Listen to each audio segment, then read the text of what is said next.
আসসালামু আলাইকুম। আমরা নামাজ শেষ করি, সুন্নত শেষ করি। এখন আমরা মিলাদে বসছি।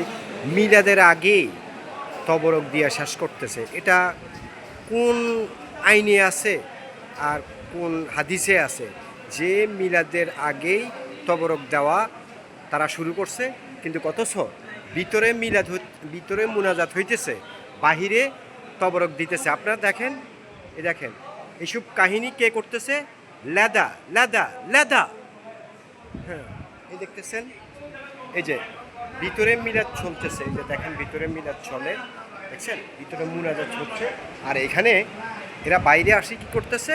এখানে ওই যে তারা তবরক দিতেছে, অথচ অনেক মানুষ মুনাজাত না করে, দোয়া না করে তবরক নিতে পাগল হয়ে গেছে।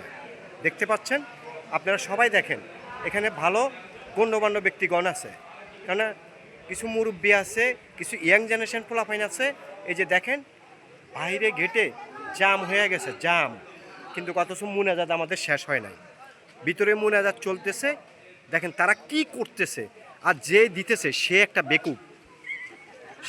বেকুব, যে দিতেছে। আমাকে ভিতরে মুনাজাত চলতেছে, বাইরে এগুলো দিতেছে। দেখেন কি হচ্ছে লুদুয়া জামে মসজিদে কি হচ্ছে আপনারা দেখেন সবাই, দেখছে এইসব কাহিনী এগুলো চলতেছে। আর এই কমিটিও কিছু বলতেছে না, এবং কি দায়িত্বশীল যারা তারাও কিছু বলতেছে না। আমাদের মুনাজাতে এখনো শেষ হয় নাই, কিন্তু বাইরে কি হচ্ছে আপনারা দেখেন সবাই। এগুলো কি ঠিক? যে দিতেছে সে একটা বেকুব, যে মুনাজাত শেষ হন ছাড়া আমি কেন তবরক দেব, কিন্তু তবরকটা কিভাবে দিতেছে দেখেন। সব সব এখানে দাঁড়ায় আছে, দেখেন এই যে এই যে এই যে মুনাজাত চলতেছে, এই যে দেখেন, এই যে